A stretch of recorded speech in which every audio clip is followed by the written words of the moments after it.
জীবনে চলার পথে অনেক বাধার সম্মুখীন হতে হয়, তাই বলে ভেঙে পড়া যাবে না। মনকে অটুট রাখতে হবে। জীবন নিতান্তই ছোট, কখন মৃত্যুর ডাক আসবে কেউই বলতে পারে না। তাই বিভিন্ন সময়ে বিভিন্ন ইসলাম মনীষীগণ সমাজের দিকে লক্ষ্য রেখে অসংখ্য ইসলামিক বাণী ও উপদেশ প্রদান করেছেন, যেগুলো জীবনকে সহজ ও সুন্দরময় করে তোলে। আজ আপনাদের জন্য নিয়ে এসেছি এমনই 100টি ইসলামিক বাণী ও উপদেশ। আশা করি সেগুলো আপনাদের অবশ্যই ভালো লাগবে।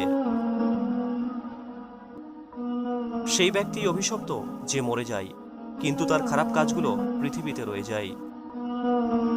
তোমার রবকে ভয় করো, কেননা যে তার রবকে ভয় করে সে কখনো একাকিত্ব অনুভব করে না। যে ব্যক্তি ধৈর্য ধারণ করতে সক্ষম সে কখনো সফলতা অর্জন থেকে বঞ্চিত হবে না, তবে হয়তোবা সফলতা পাওয়ার জন্য একটু বেশি সময় লাগতে পারে। আমি যাকে তার প্রাপ্য সম্মানের চেয়ে যতটুকু অতিরিক্ত সম্মান দিয়েছি, সে আমার ঠিক ততটুকু ক্ষতি করেছে। অপরের কষ্ট দূর করার জন্য কষ্ট করার মাঝে রয়েছে মহত্বের প্রকৃত নির্যাস। ছোট ছোট গুনাহকে কখনো হালকা মনে কোনা, কেননা সামান্য স্ফুলিঙ্গ থেকেই বড় অগ্নিকাণ্ডের সূত্রপাত হয়। লোকের প্রশংসায় আনন্দিত হতে এবং লোকের নিন্দায় দুঃখিত হতে আপনার অন্তরকে প্রশ্রয় দেবেন না। উহাই শ্রেষ্ঠ দান, যাহা হৃদয় হতে উচ্চারিত হয় এবং রসনা হতে পরিত হয়ে ব্যথিতের ব্যথা দূর করে। দরিদ্রকে দান করিলে সেই দানের জন্য একটি পুরস্কার আছে, কিন্তু অভাবগ্রস্ত আত্মীয় স্বজনকে দান করিলে সেই দানের জন্য 2টি পুরস্কার আছে। একটি দানের জন্য, অন্যটি আত্মীয়কে সাহায্য করার জন্য। মানুষের ভেতরে এমন একটি অংশ আছে, ওই অংশ যদি পরিশুদ্ধ হয় তাহলে মানবদেহের পুরো অংশ পরিশুদ্ধ হয়, কিন্তু যদি ওই অংশ নষ্ট হয়ে যায় তাহলে মানবদেহের পুরো অংশ নষ্ট হয়ে যায়। সেই অংশটি হলো আত্মা। মাতা পিতাকে কষ্ট দেবে না, তারা যদি তোমাকে তোমার সন্তান সন্ততি ও বিষয় সম্পদ থেকে বিচ্ছিন্ন করে দেয় তবুও। সত্য লোকের নিকট অপ্রিয় হইলেও তাহা প্রচার করো।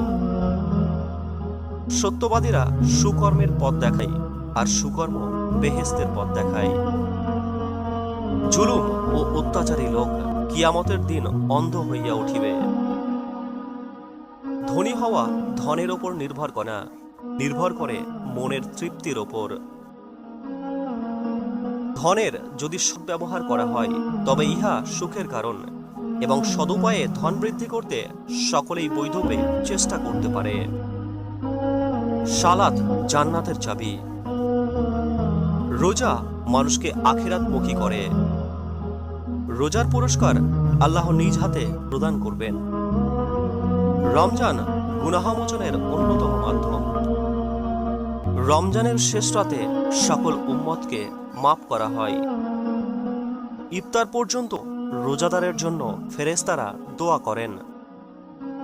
কোনো মুমিন পুরুষ যেন কোনো মুমিন স্ত্রীকে তাচ্ছিল্য ও অবজ্ঞা না করে। তার আচার আচরণের কোনো একটি অপছন্দনীয় হলেও অন্যটি সন্তোষজনক হতে পারে। ধৈর্য এমন একটি গাছ যার সারা গায়ে কাঁটা, কিন্তু ফল অত্যন্ত মজাদার। সে ব্যক্তি মুমিন নয় যে নিজে তৃপ্তি সহকারে আহার করে অথচ তার প্রতিবেশী অনাহারে থাকে। বুদ্ধিমানেরা কোনো কিছু প্রথমে অন্তর দিয়ে অনুভব করে, তারপর সে সম্বন্ধে মন্তব্য করে, আর নির্বোধেরা প্রথমেই মন্তব্য করে বসে এবং পরে চিন্তা করে। যা সত্য নয় তা কখনো মুখে এনো না, তাহলে তোমার সত্য কথাকেও লোকে অসত্য বলে মনে করবে। আজ আপনি যে ছেলে বা মেয়েটার সাথে হারাম সম্পর্কে লিপ্ত আছেন, বিচার দিবসে সেই আপনার বিরুদ্ধে সাক্ষ্য দেবে। নিশ্চয়ই একজন লোকের কোনো কাজ ছাড়া অযথা বসে থাকা দেখতে আমি ঘৃণা করি, যখন সে দুনিয়ার জীবনের জন্য কোনো কাজ করছে না, এমনকি আখিরাতের জন্যও কিছু করছে না। 5টি ঘটনার পূর্বে 5টি জিনিসকে মূল্যবান মনে করবে। তোমার বৃদ্ধ বয়সের পূর্বে তোমার যৌবনকে, ব্যাধির পূর্বে স্বাস্থ্যকে, দরিদ্রতার পূর্বে সচ্ছলতাকে, কর্মব্যস্ততার পূর্বে অবসরকে এবং মৃত্যুর পূর্বে জীবনকে। নীচ লোকের প্রধান হাতিয়ার হচ্ছে অশ্লীল বাক্য। তোমার শক্তিমত্তা যখন তোমাকে অন্যায় অবিচারের দিকে আহ্বান করে, তখন আল্লাহর শক্তিমত্তার কথা স্মরণ করো। অসৎ লোকের ধন দৌলত পৃথিবীতে সৃষ্ট জীবের বিপদ আপদের কারণ হয়ে দাঁড়ায়। আমি আল্লাহকে সবচেয়ে বেশি ভয় পাই, তারপর সেই মানুষকে ভয় পাই যে আল্লাহকে মোটেই ভয় পায় না। আল্লাহ তাআলার ভয়ে তুমি যা কিছু ছেড়ে দেবে, আল্লাহ তোমাকে তার চেয়ে উত্তম কিছু অবশ্যই দান করবেন। রমজান আল্লাহ ও